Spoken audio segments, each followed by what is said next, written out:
चिड़िया अपने 5 बच्चों के साथ घर में बैठी हुई थी। आज जंगल का मौसम बहुत खराब था। हवा चल रही थी और आसमान पर गहरे बादल छाए हुए थे। बादल तो गहरे होते जा रहे हैं। मुझे अपने बच्चों के लिए भोजन भी लेने जाना है। मैं क्या करूं? मम्मा, आप भोजन लेने कब जाएंगी? हमें भूख लगी हुई है। वो छोटे बच्चे तो भूखे थे। उन्हें तो बस भोजन चाहिए था। वो क्या जानते थे कि उनकी मम्मा उनके भोजन को लेकर कितनी चिंतित है। मुझे अपने बच्चों का पेट तो भरना होगा। मुझे जाना होगा। और अभी कौन सा बारिश शुरू हुई है। बारिश के होने से पहले मैं लौट आऊंगी। बच्चों, मैं जा रही हूँ और आप सब घर में ही रहना। और बड़े, आप अपने बहन भाइयों का ध्यान रखना। और हाँ, आपने अभी उड़ना सीखा है। कहीं मेरे पीछे उड़ने की कोशिश न करना। वो चिड़िया अपने घर से निकलती है। गोरी कभी जो चिड़िया के पड़ोस में रहती थी, वो चिड़िया को जाते हुए देखकर आवाज लगाती है। चिड़िया, रुको रुको, तो मेरी बात सुनो। गोरी, मुझे देर हो रही है। मौसम बहुत खराब है। जल्दी बताओ क्या बात है। भोजन लेने जा रही हो तो कालू को भी साथ ले जाओ। उसे तो पता नहीं चलता कि भोजन कहाँ से मिलता है। गोरी, कालू हर बार मुझसे धोखा करता है। भोजन मैं ढूंढती हूँ और वो छीनकर भाग जाता है। इसलिए मैं आज कालू को अपने साथ नहीं लेकर जाऊंगी। मुझे देर हो रही है। तुम मेरा समय न जाया करो। ऐसा कहते हुए चिड़िया वहाँ से चली जाती है। कालू, बड़ी जुबान चलने लगी है इस छोटी चिड़िया की। पहले तो ऐसी ना थी। हाँ गोरी, पहले ये छोटी चिड़िया हमसे डरती थी। अब दूसरे पक्षियों को देख देख कर इसका डर खत्म हो गया है। हमें इस छोटी चिड़िया का कुछ न कुछ तो करना ही होगा। चिड़िया उड़ते उड़ते बीच जंगल में पहुंच जाती है और फिर आसमान पर बादल गरजते हैं और तेज बारिश शुरू हो जाती है। चिड़िया एक पेड़ की डाल पर बैठ जाती है। वो अपने बच्चों को लेकर बहुत चिंतित थी। बारिश तो बहुत तेज है और मेरे बच्चों की ये पहली बारिश है। वो डर रहे होंगे। मैं क्या करूं? वापस घर जाऊं या फिर भोजन लेने जाऊं? बच्चे अकेले होंगे। मुझे वापस घर ही जाना होगा। ऐसा कहते हुए चिड़िया उड़ने की कोशिश करती है, लेकिन वो उड़ नहीं पाती और दोबारा उसी डाल पर बैठ जाती है। मैं बारिश के रुकने का इंतजार करती हूँ। ऐसी बारिश में तो उड़ना बहुत मुश्किल है। आसमान पर बादल की गरज सुनकर वो 5 बच्चे डर रहे थे। बड़े भैया, ये आवाज कैसी है? हमने पहले तो कभी ऐसी आवाज नहीं सुनी। हाँ बहना, मैंने भी। ये आवाज तो बहुत जोर की थी। भाई, जरा बाहर तो देखो। आसमान से पानी गिर रहा है। ये पानी कहाँ से आ गया? पानी तो नदी में होता है। हाँ भैया, बाहर तो तेज रोशनी भी है। ये बारिश उन बच्चों की पहली बारिश थी, इसलिए वो ये सब देखकर बहुत हैरान हो रहे थे। कालू, चिड़िया के बच्चे घर के बाहर बारिश देख रहे हैं। चलो तो उन्हें थोड़ा तंग करते हैं। हाँ गोरी, वो चिड़िया मेरी बेइज्जती करके गई थी। चलो अब उनके बच्चों से ही बदला लेते हैं। फिर वो दोनों कभी चिड़िया के घर की ओर जाते हैं। अरे बड़े, तुम घर के बाहर क्यों बैठे हो और क्या देख रहे हो? आंटी, मैं देख रहा हूँ कि ये पानी और रोशनी कैसी है। बेटा, तुम्हारी मम्मा के चोट लग गई है और वो रो रही है। ये पानी तुम्हारी मम्मा की आँखों से निकल रहा है। क्या आंटी, मेरी मम्मा के कैसे चोट लग गई और आपको कैसे पता चला? बेटा, ये पानी देखकर पता चला हमें। और ये जो रोशनी नजर आ रही है, वहाँ से तुम्हारी मम्मा तुम्हें बुला रही है। जाओ और अपनी मम्मा की मदद करो। ये सुनकर वो बड़ा डर जाता है। फिर चिड़िया का बड़ा बेटा अपने छोटे बहन भाइयों को घर में छोड़कर अपनी मम्मा के पीछे उड़ जाता है। उसे उड़ने में कोई मुश्किल न हो रही थी, क्योंकि उसे तो उड़ने का बहुत शौक था। कालू, अब जब चिड़िया घर आएगी तो अपने बड़े बेटे को ना देखकर बहुत रोएगी और फिर मेरा दिल खुश हो जाएगा चिड़िया को रोता देखकर। हाँ, अब पता चलेगा चिड़िया को कि कौवों से तमीज से बात करते हैं। चिड़िया डाल पर बैठी अपने बच्चों को याद कर रही थी। चिड़िया का बड़ा बेटा अपनी माँ की खोज में उड़ता जा रहा था। एक बूढ़ी चिड़िया जब उस बच्चे को ऐसी बारिश में उड़ता हुआ देखती है तो वो बच्चे को बुलाती है। सुनो सुनो छोटे पक्षी, मेरी बात सुनो। जी माँ जी, मैं अपनी मम्मा की मदद के लिए जा रहा हूँ। आपने मुझे क्यों आवाज़ दी? क्या हुआ है बेटा आपकी मम्मा को? कभी अंकल ने बताया है कि मम्मा को चोट लग गई है और मेरी मम्मा रो रही है, इसलिए तो मम्मा की आंखों से ये पानी गिर रहा है। नहीं बेटा, ये पानी तो बारिश का है। ये छोटे छोटे कतरे बारिश के हैं, तुम्हारी मम्मा के आंसू नहीं है। फिर मम्मा मुझे वो सामने रोशनी दिखाकर क्यों बुला रही है? मुझे ये सब उन कफी अंकल और कफी आंटी ने बताया है। बेटा आपकी मम्मा कहाँ गई थी जब ये पानी आसमान से शुरू हुआ? मेरी मम्मा भोजन लेने गई हुई थी। ये सब सुनकर वो बूढ़ी चिड़िया सब समझ जाती है कि कफों ने कैसे उस छोटे बच्चे के साथ मजाक किया है। बेटा उन कफों ने तुम्हें पागल बनाया है और तुम्हें गलत रास्ते पर भेज दिया है। वो झूठ बोल रहे हैं, तुम मेरा विश्वास करो, मैं तुम्हारी मदद करना चाहती हूँ। बेटा तुम ये छाता ले जाओ। ये छाता कोई आम छाता नहीं है, ये छाता आपके ऊपर ऊपर उड़ेगा और आपको आपकी मम्मा तक ले जाएगा और ये छाता आपको भोजन भी दिखाएगा। माँ जी, आप बहुत अच्छी हैं। आपने मुझे सीधा रास्ता दिखाया। फिर चिड़िया का बड़ा बेटा वहाँ से उड़ता है और वो छाता भी उसके साथ साथ उड़ता है। अब वो बहुत अच्छा महसूस कर रहा था, वो पानी से भी नहीं भीग रहा था और फिर कुछ ही देर में वो छाता उसे अपनी मम्मा के पास ले जाता है। मम्मा, आप ठीक तो है ना? बेटा मैं तो ठीक हूँ, लेकिन आप कैसे? आप ऐसी बारिश में यहाँ कैसे पहुँच गए? फिर चिड़िया का बेटा अपनी मम्मा को सारी बात बताता है। बेटा आप सच में बहुत बहादुर हो, आपने अपनी मम्मा की मदद की है। छाते छाते मुझे और मेरी मम्मा को अब भोजन तक ले जाओ। और वो छाता फिर से उड़ता है। छाते के साथ साथ वो माँ बेटा भी उड़ते हैं। गौरी, ये बारिश तो न जाने कब रुकेगी। मेरा तो भूख से बहुत बुरा हाल है। चलो अब कहीं से भोजन ढूंढते हैं। हाँ कालू, अगर वो छोटा बच्चा ऐसी बारिश में उड़ सकता है तो हम क्यों नहीं? ऐसा सोचते हुए वो दोनों उड़ते हैं। हवा बहुत तेज थी, वो दोनों बहुत मुश्किल से उड़ रहे थे। चिड़िया अपने बेटे के साथ एक ऐसी जगह पहुंच जाती है जहां ढेर सारा भोजन था। फिर वो माँ बेटा वहां से कुछ भोजन लेते हैं। छाते छाते अब हमें घर ले जाओ। गौरी कवि बहुत चालाक कवि थी। वो हर समय दूसरे पक्षियों को उल्लू बनाने के चक्कर में रहती। गौरी कवि हरियाली तोती के पास जाती है। हरियाली, मैं दाना लेने जा रही हूँ, तुम भी मेरे साथ चलो। नहीं गौरी, मुझे तुमसे डर लगता है। तुम दाना बांटते समय हमेशा लड़ाई करती हो। ना हरियाली, मैं तो लड़ाई नहीं करती। जो भी दाना मिलेगा हम आपस में आधा आधा बांट लेंगे। भला इसमें लड़ाई कैसी?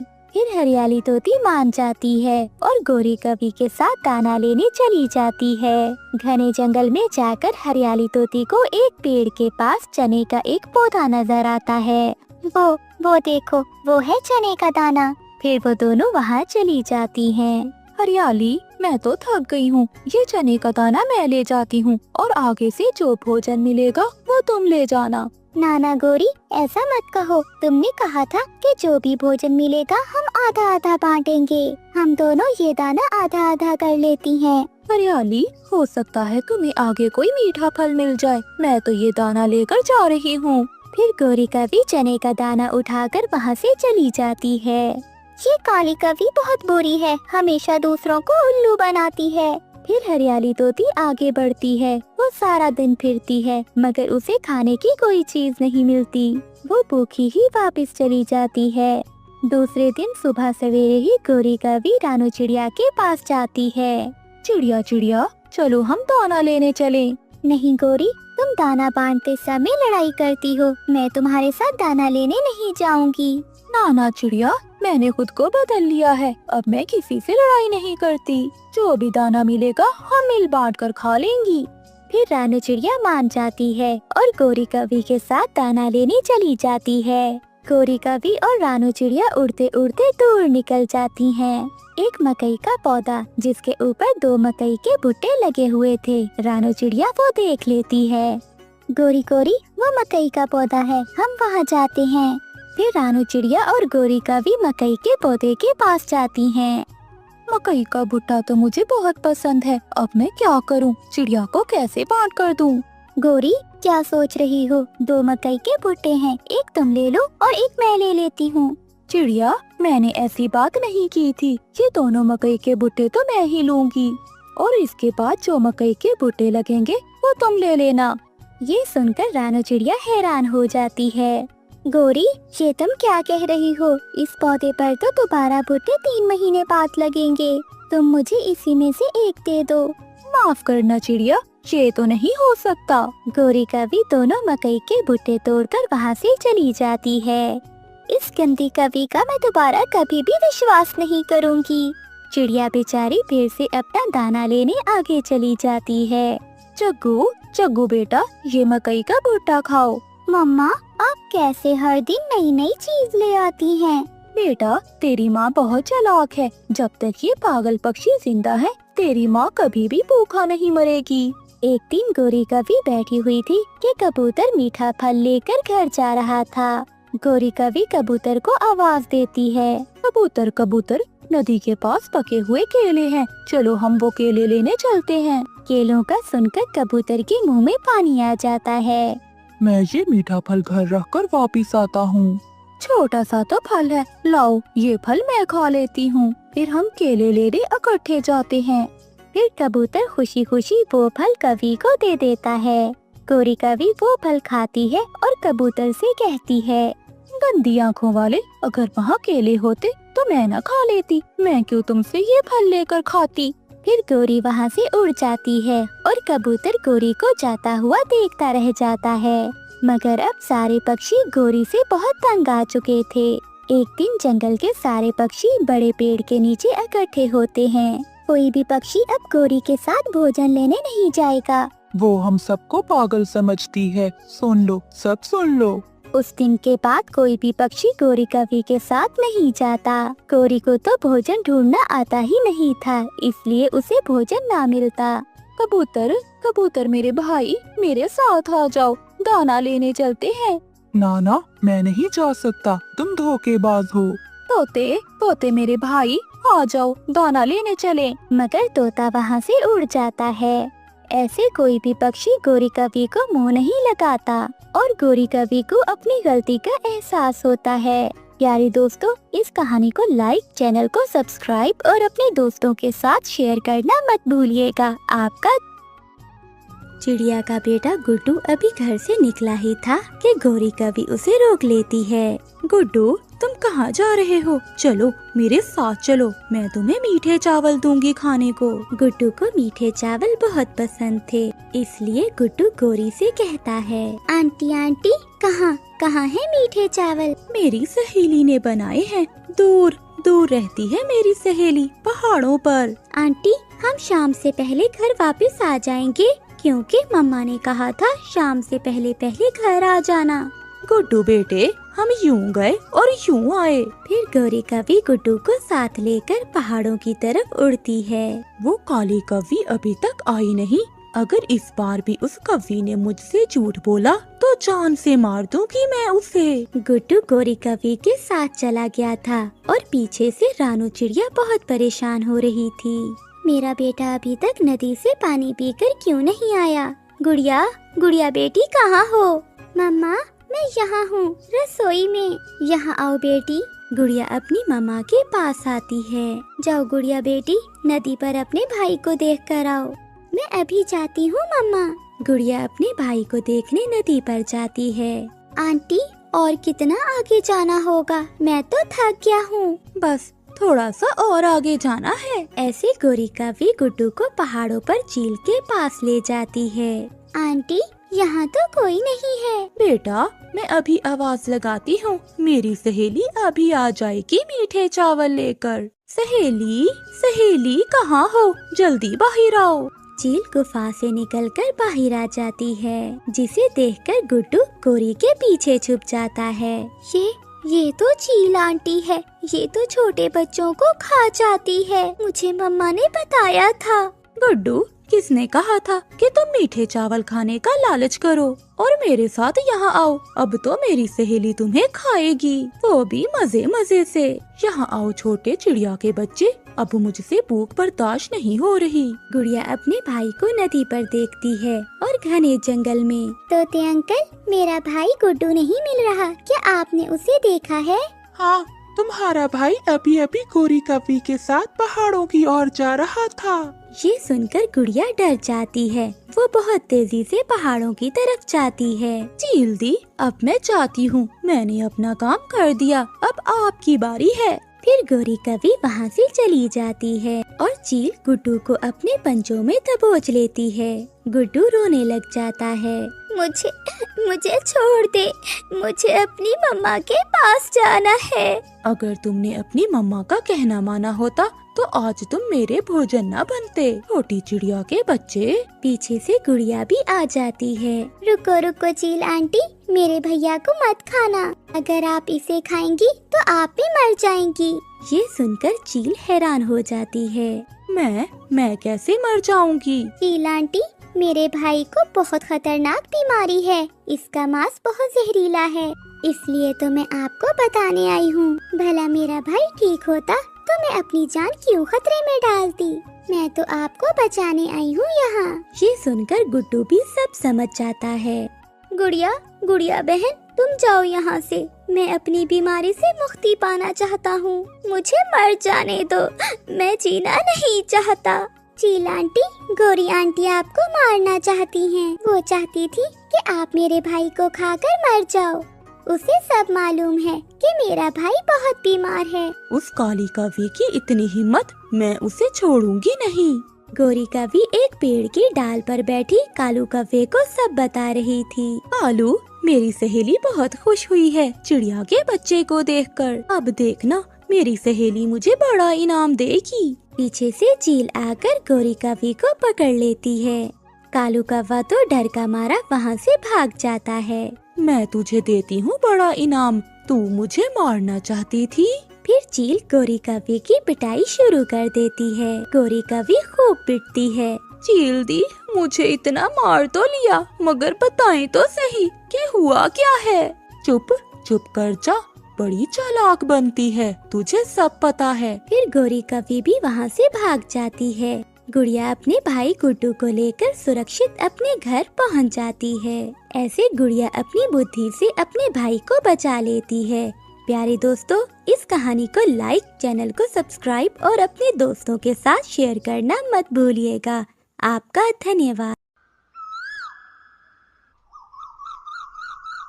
लूसी कबूतरी ने 5 अंडे दिए थे, वो बहुत खुश थी। कबूतरी के पड़ोस में चिड़िया और कौवे भी रहते थे। चिड़िया लूसी कबूतरी के पास जाती है। लूसी बहन, आपको बहुत बहुत मुबारक हो, आपके यहाँ तो 5-5 अंडे आए हैं। हाँ चिड़िया, खुशी के साथ साथ गम भी है। अगर मेरे कबूतर जी मेरे पास होते तो मैं इन अंडों की रक्षा कर सकती। अब मुझे बहुत डर लग रहा है, आखिर मैं इन बच्चों को कैसे पालूंगी? लूसी बहन, आप चिंता न करें, मैं आपके साथ हूँ। जब भी आपको मेरी जरूरत हो आप मुझे बुला लेना, मैं दौड़ी चली आऊंगी। दूसरी ओर कौवों को भी ये बात पता चल जाती है कि लूसी कबूतरी ने 5 अंडे दिए हैं। कालू, सुना है लूसी ने 5 अंडे दिए हैं। कालू जी, कितना अच्छा होता अगर वो चील उस कबूतर के साथ साथ इस लूसी को भी खा लेती। गौरी, तुम ऐसा क्यों बोल रही हो? भला लूसी के बच्चे हमारा क्या नुकसान करेंगे? कालू जी, वो मोटी लूसी क्या थी, अब उसके 5-5 अंडे भी आ गए। जब लूसी के बच्चे निकल आए हम तो भूखे मरेंगे। जंगल का सारा भोजन तो यही खा जाएंगे, हम क्या खाएंगे भला? हाँ गौरी, बात तो तुम्हारी ठीक है, कुछ न कुछ तो करना ही पड़ेगा। मैं अभी जाकर करता हूँ बात। कालू कौवा लूसी कबूतरी के घर जाता है। कालू भैया ये देखें मेरे प्यारे प्यारे 5 अंडे। लूसी, मैं तुम्हें पहले समझा रहा हूँ, ये जंगल के सारे फलों के पेड़ हमारे हैं। यहाँ से तुम अपने बच्चों को कुछ भी नहीं दोगी। कालू भैया ये पेड़ पौधे सबके साझे हैं, फिर आप ऐसा क्यों कह रहे हैं? हाँ लूसी, आज तक ये सबका साझा था, लेकिन अब से ये सब हमारा है, क्योंकि किसी भी पक्षी के 5-5 अंडे नहीं हुए। इसीलिए खबरदार, बच्चों के होते ही तुमने यहाँ से भोजन लिया तो अगर मैंने तुझे देख लिया तो मैं बहुत मारूंगा तुझे और तेरे बच्चों को भी। ऐसे धमकाकर कालू कौवा घर चला जाता है। ऐसे ही कुछ दिन बीत जाते हैं। लूसी कबूतरी के अंडों से बच्चे भी निकल आते हैं। अगले दिन लूसी कबूतरी अपने बच्चों से बोलती है, मेरे प्यारे बच्चों, आज मैं तुम सबका भोजन लेने दूसरे जंगल जा रही हूँ। हो सकता है मुझे आने में देर हो जाए। तुम सब रोना मत और घोंसले से बाहर नहीं जाना। अगर मैं चिड़िया बहन से मदद मांगूंगी तो आखिर कब तक? मुझे अपने बच्चों के लिए खुद ही कुछ करना होगा। लूसी कबूतरी ऐसा सोचती है और वो अगले दिन से ही भोजन लेने चली जाती है। कालू जी, कबूतरी के बच्चे घर में अकेले बैठे हैं। लगता है कबूतरी भोजन लेने दूसरे जंगल गई हुई है। जाती कैसे नहीं, मेरे डंडे से डर जो लगता है सबको। हाँ हाँ, बस बस, कोई बड़ा काम नहीं कर दिया तुमने। मजा तो तब आता जब वो कबूतरी अपने बच्चों को साथ लेकर दूसरे जंगल ही चली जाती। बच्चों को इंतजार करते करते सुबह से शाम हो जाती है। बच्चे भूखे थे, उन्हें तो उड़ना भी नहीं आता था। भैया, बाहर पेड़ पर कितने फल लगे हुए हैं, हम यहीं से खा लेते। मम्मा को इतनी दूर जाने की भला क्या जरूरत थी? गुड़िया, मम्मा ने कहा है कि अगर वो यहाँ से भोजन लेंगी तो वो कभी हमें मारेंगे। ऐसे बच्चे बहुत उदास थे, पर मम्मा कबूतरी क्या करती? उसे कौवों से बहुत डर लगता था। वो भोजन लेकर वापस आ रही थी कि रास्ते में एक शिकारी चील उसे देख लेती है। अरे वाह वाह कबूतरी, आज तो मुझे कबूतरी का मांस खाने को मिलेगा। ऐसा कहते हुए वो जालिम चील कबूतरी पर हमला करती है और उसे मारकर खा जाती है। बच्चे घर पर अकेले थे और रो रहे थे। रानू चिड़िया बच्चों की आवाज सुनकर वहाँ आती है। अरे बच्चों, क्या हुआ? आप इतना शोर क्यों मचा रहे हो? और आपकी मम्मा कहाँ हैं? आंटी, हमारी मम्मा हमारे लिए सुबह से भोजन लेने गई हुई है, मगर अभी तक लौट कर नहीं आई। अरे बच्चों, ऐसा कैसे हो सकता है? मुझे तो लूसी ने कुछ नहीं बताया। वो अकेले भोजन क्यों लेने चली गई? अब तो रात हो गई है, जरूर वो किसी मुसीबत में होगी।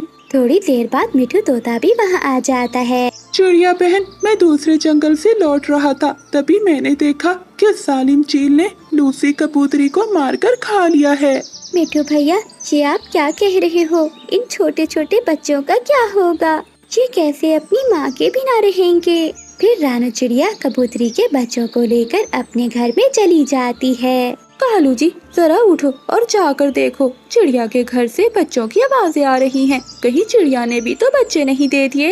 हाँ गौरी, आवाज तो चिड़िया के घर से ही आ रही है, मैं जाकर देखता हूँ। फिर कालू कौवा चिड़िया के घर जाता है। अरे ये क्या चिड़िया, ये कबूतरी के बच्चे तुम्हारे घर में क्या कर रहे हैं? कालू भैया, लूसी को चील ने खा लिया है। ये बच्चे बेचारे अनाथ हो गए हैं, इसलिए आज से मैं ही इनकी माँ बनकर इन्हें पालूंगी। क्या चिड़िया, ये तुम क्या कह रही हो? अगर तुम्हें इन बच्चों को पालना है तो यहाँ से जाना होगा।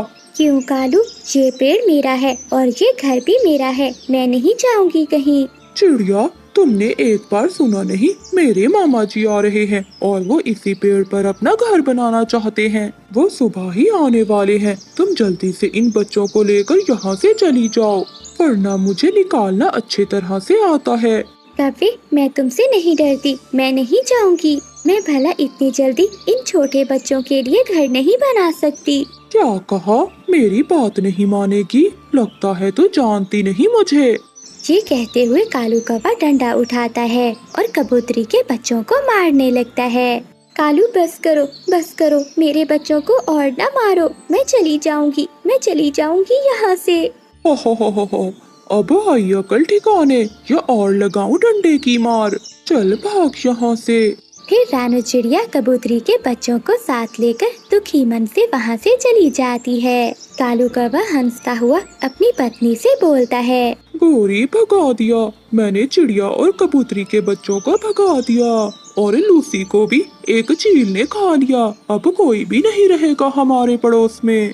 अरे वाह वाह मेरे सुंदर पति जी, ये तो तुमने बहुत अच्छा किया। अब हम पास वाले घरों में किराएदार रखेंगे और वो हमें दाना देंगे। रात अंधेरी थी। चिड़िया खुले आसमान में अपने छोटे छोटे बच्चों को साथ लेकर खड़ी हुई थी। ऐ ऊपर वाले, मैं इन छोटे छोटे बच्चों को लेकर कहाँ जाऊंगी? अब आप ही मेरी कोई मदद करें, कोई रास्ता दिखाएं मुझे। रानू चिड़िया ऐसे रो रही थी। तभी वहाँ पर एक जादुई परी आती है। वो चिड़िया के लिए सबसे पहले एक सुंदर सा घर बनाती है। छोटी चिड़िया, ये जादुई घर है जहाँ पर तुम्हें भोजन की भी कोई कमी नहीं होगी। मैं इन छोटे बच्चों के लिए आई हूँ। आज से तुम इन छोटे बच्चों को साथ लेकर इसी घर में रहना। परी जी, आपका बहुत बहुत धन्यवाद। फिर परी वहाँ से आसमान में चली जाती है और चिड़िया कबूतरी के बच्चों को साथ लेकर घर में चली जाती है। अरे ये कौन सा फल है? पहले तो मैंने कभी नहीं देखा ऐसा फल। ऐसा कहते हुए गोरी का भी थोड़ा पास जाकर फल के पास बैठ जाती है। अरे ये फल तो बहुत स्वादिष्ट लग रहा है, मगर क्या करूं? अगर मैंने इस फल को खा लिया और मुझे कुछ हो गया तो? नहीं नहीं, मैं एक काम करती हूँ, पहले इस फल को किसी और को खिलाकर देखती हूँ, तब पता चलेगा।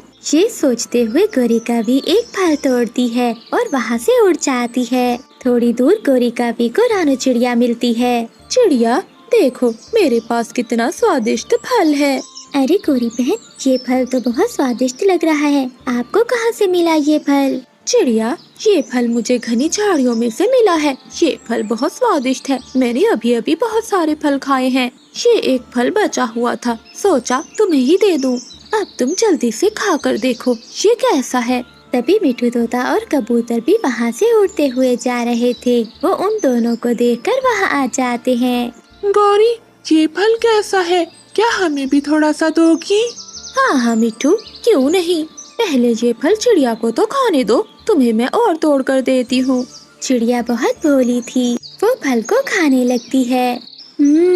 अरे वाह गोरी, ये तो बहुत स्वादिष्ट फल है। ऐसा फल तो मैंने पहली बार खाया है। चिड़िया बहन, थोड़ा फल मुझे भी दो।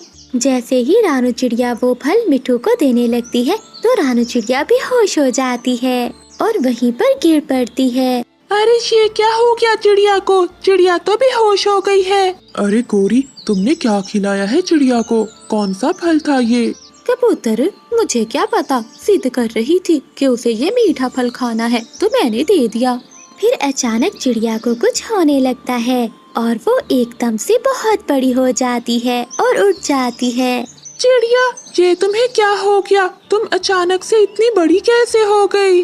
अरे मिठू कबूतर, भागो यहाँ से। ये चिड़िया तो भूतिया राक्षस बन गई है, वरना ये हमें खा जाएगी। वो पक्षी रानू चिड़िया को इतना बड़ा देखकर वहाँ से भागने लगते हैं। वहीं रानू चिड़िया को पता नहीं चलता कि आखिर उसके साथ हुआ क्या है। अरे रुको दोस्तों, तुम सब कहाँ जा रहे हो? भला आप सब मुझसे दूर क्यों भाग रहे हो? जंगल के सभी पक्षी रानू चिड़िया को इतना बड़ा देखकर अपने अपने घोंसलों की ओर भाग रहे थे। ऐ ऊपर वाली, मैं इतनी बड़ी कैसे हो गई? आखिर मेरे साथ ऐसा क्या हुआ है? हाँ, जरूर उस फल की वजह से मेरा ये हाल हुआ होगा। वहीं मिठू तोता और कबूतर गोरी कभी के साथ उसके घर चले जाते हैं और वहीं छुपकर बैठ जाते हैं। वहीं रानू चिड़िया भटकती हुई गोरी कभी के घर के बाहर जाकर बैठ जाती है। दोस्तों, मेरी मदद करो, मेरा यकीन करो, मैं आपको कुछ भी नहीं कहूँगी। मिठू भैया, कबूतर भैया, आप तो मेरी बात सुनो ना। अरे भाग जा चिड़िया यहाँ से, तू अब भूतिया चिड़िया हो गई है। हम जानते हैं कि तू अब हम में से किसी को भी नहीं छोड़ेगी। हाँ, गौरी कभी ठीक कह रही है। अगर चिड़िया तुमने हमें छुआ तो हम तुम्हारे जैसे हो जाएंगे। अरे तुम मेरा यकीन करो, मुझे कुछ नहीं हुआ, मैं पहले जैसी ही हूँ। गौरी और मिठू, मुझे लगता है कि हमें चिड़िया की मदद करनी चाहिए। ऐसी मुश्किल में हमें उसे अकेला नहीं छोड़ना चाहिए। जंगल में गर्मी बढ़ रही थी। ऐसे गर्मी के मौसम में रानू चिड़िया और मिठू तोता तालाब से पानी पीने के लिए जा रहे थे। चिड़िया, कितनी तेज धूप है, मुझसे ये धूप अब बर्दाश्त नहीं हो रही। तभी आसमान से कबूतर नीचे आकर गिरा। मिठू, ये तो कबूतर है। कबूतर भैया, आपको क्या हुआ? चिड़िया, मुझे बहुत प्यास लगी है, मगर अब मुझ में इतनी हिम्मत नहीं है कि मैं उड़कर तालाब पर पानी पी सकूं। मिठू भैया, कबूतर को उठाने में मदद करो। फिर रानू चिड़िया और मिठू तोता कबूतर को उठाकर तालाब पर लेकर जाते हैं। उन तीनों ने तालाब से पानी पीकर अपनी प्यास बुझाई। तभी वहाँ बुलबुल आ जाती है, वो भी तालाब से पानी पीती है। तभी इन तीनों ने देखा कि बुलबुल रो रही है। क्या हुआ बुलबुल बहन, तुम रो क्यों रही हो? चिड़िया बहन, मैं अपने बेटे के लिए दाना ढूंढने गई थी, लेकिन जब मैं वापस लौटी तो गर्मी और प्यास की वजह से मेरा बेटा मर चुका था। ये सुनकर तीनों को बहुत दुख हुआ। ऐसे बहुत से दिन गुजरते गए और गर्मी भी बढ़ती रही और तालाब का पानी भी तेजी से सूख रहा था, जिससे ज्यादातर पक्षियों ने गर्मी के मारे अपना दम तोड़ दिया था। एक दिन रानू चिड़िया तालाब से पानी पीने गई तो उसने देखा कि तालाब आधा सूख चुका है। धूप भी बहुत तेज हो रही है और ये तालाब भी बहुत छोटा होता जा रहा है। अगर ऐसा ही चलता रहा तो हमारे जंगल वासियों का क्या होगा? रानू चिड़िया एक पेड़ पर जाकर बैठ जाती है। तभी रानू चिड़िया को कोई आवाज सुनाई देती है। सामने गोरी कवि ने एक बोतल में नीली परी को कैद किया हुआ था। नीली परी, तूने मेरी ख्वाहिशें पूरी नहीं की ना, अब देखना मैं तेरा क्या हाल करती हूँ। दुष्ट कवि, मैंने तेरी हर ख्वाहिश पूरी की है, लेकिन अब तू ऐसी ख्वाहिश कर रही है जिसमें दूसरे पक्षियों का बुरा है, इसलिए मैं ऐसी ख्वाहिश को कैसे पूरा कर सकती हूँ? नहीं कर सकती तो मरने के लिए तैयार हो जा। फिर गोरी कवि ने शीशे की बोतल को जमीन में दबा दिया और उस पर मिट्टी डालकर गोरी कवि वहाँ से चली गई। तभी रानू चिड़िया वहाँ जाती है। रानू चिड़िया को आवाज आती है, अब तो मेरा मरना निश्चिंत है।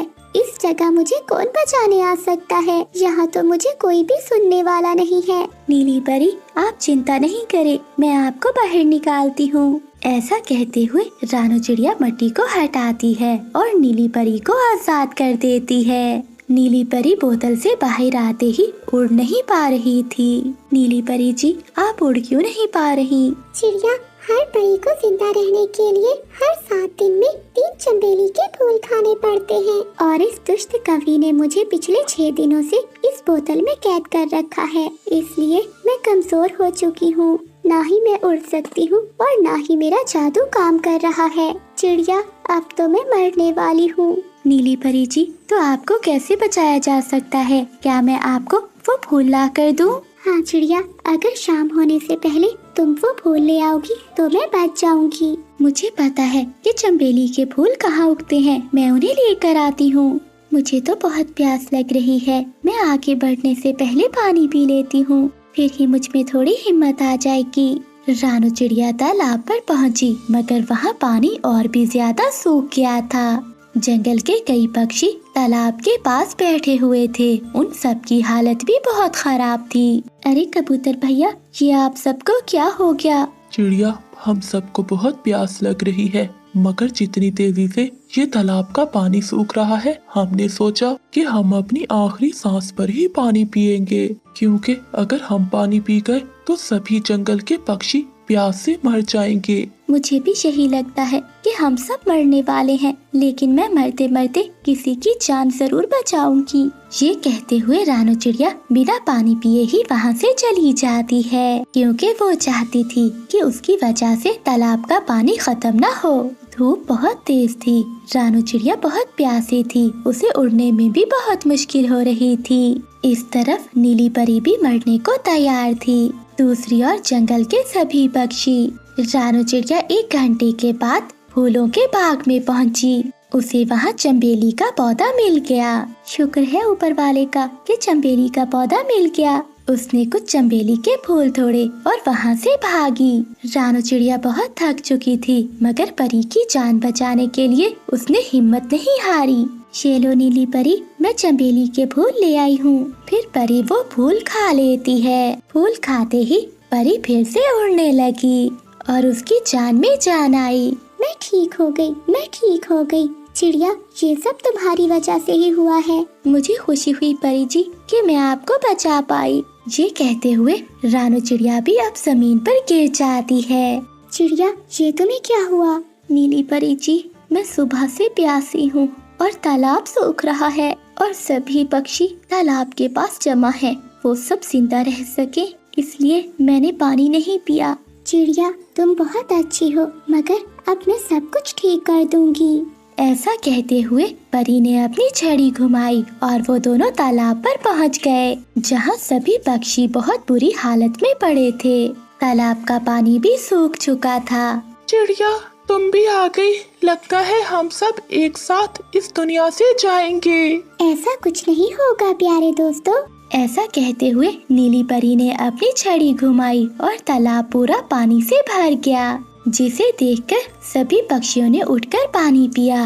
पानी पीने से सभी पक्षियों की जान में जान आई और उन सब के चेहरे खिल उठे। नीली परी, तुम्हारी वजह से आज हम सब की जान बच पाई है। हमें समझ नहीं आ रहा कि हम तुम्हारा कैसे धन्यवाद करें। नहीं, मेरी जान रानू चिड़िया ने बचाई है, तभी तो मैं आप सबकी जान बचा सकी। चिड़िया, तुम्हारा बहुत बहुत धन्यवाद। हम बहुत भाग्यशाली है कि तुम जैसी एक अच्छी चिड़िया हमारी दोस्त है।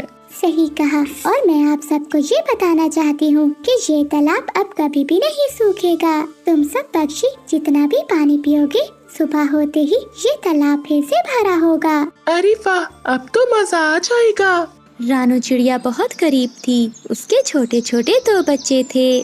चिड़िया के बच्चे अभी अंडों से निकले भी ना थे कि पहले चिड़िया का पति मर गया था। गरीबी के कारण उन्हें एक वक्त तक का भोजन न मिलता था। गुड़िया बेटी, अगर हमें कुछ खाने को ना मिला तो हम सब भूख से मर जाएंगे। तुम्हारा भाई कुकू भी अभी बहुत छोटा है। मम्मा, कालू अंकल और गोरी आंटी हमारे पड़ोस में रहते हैं। आप उनके पास जाएं, वो हमारी मदद जरूर करेंगे। नहीं गुड़िया बेटी, मुझे नहीं लगता कि वो कभी हमारी मदद करेंगे, मगर मैं एक बार फिर भी जाकर देखती हूँ। ये कहते हुए रानू चिड़िया पड़ोस में कौवों के पास जाती है। रानू चिड़िया दरवाजा बजाने ही वाली थी कि उसे अंदर से आवाज आती है। सुनो कालू जी, पड़ोस में रहती है ना चिड़िया, वो बहुत गरीब है, किसी समय भी हमसे भीख मांगने आ सकती है, मगर तुम पहले से ही तैयार रहना, उन भिखारियों को कोई भीख ना दे देना। गौरी, तू चिंता ना कर, मैं उन गरीबों को कुछ भी नहीं देने वाला। रानू चिड़िया दरवाजे पर ये सब बातें सुन रही थी। वो बहुत उदास हो जाती है। मुझे तो पहले ही पता था कि ये कभी कहाँ किसी की मदद करने वाले हैं। मैं भी गुड़िया की बातों में आकर यहाँ चली आई। फिर रानू चिड़िया दरवाजे से ही अपने घर में लौट जाती है। मम्मा, क्या हुआ? कालू अंकल मिले घर पर? हाँ गुड़िया बेटी, वो कौवे घर पर ही थे, मगर उनकी सच्चाई भी मालूम हो गई है। वो कौवे हमसे बहुत नफरत करते हैं। गुड़िया, आज के बाद तुम वहाँ नहीं जाओगी। मम्मा, मुझे माफ कर दे, मैंने ही जिद की वहाँ जाने की। आज के बाद आप कभी नहीं जाएंगी और मैं भी नहीं जाऊंगी, चाहे हम भूखे ही क्यों न मर जाएं। रात हो जाती है। मम्मा चिड़िया रो रही थी। वो अपने बच्चों को पानी पिलाकर ही सुला देती है। अगली सुबह रानू चिड़िया अपने बच्चों को घर पर छोड़कर जंगल में निकल जाती है। मिठू भैया, जैसा भी काम हो मुझे दिला दो, मैं वो सब कर लूंगी। मेरे बच्चे कई दिनों से भूखे हैं। चिड़िया बहन, कल मेरे साथ चलना, चील मालिक तुम्हें कोई ना कोई काम जरूर देगा। ऐसे रानू चिड़िया के मन को कुछ तसल्ली मिलती है। वो दूसरे दिन मिठू तोते के साथ काम पर चली जाती है। चिड़िया का बेटा कुकू अभी बहुत छोटा था, इसलिए वो अपने साथ कुकू को भी ले जाती है। अरे, इस छोटे बच्चे को घर पर छोड़कर आना था। ये बच्चा यहाँ रहेगा तो तुम काम कैसे करोगी? मुझे मेरा काम पूरा चाहिए। ठीक है मालिक जी, मैं कल से इसे नहीं लाऊंगी। बस आज मुझे काम पर रख लें।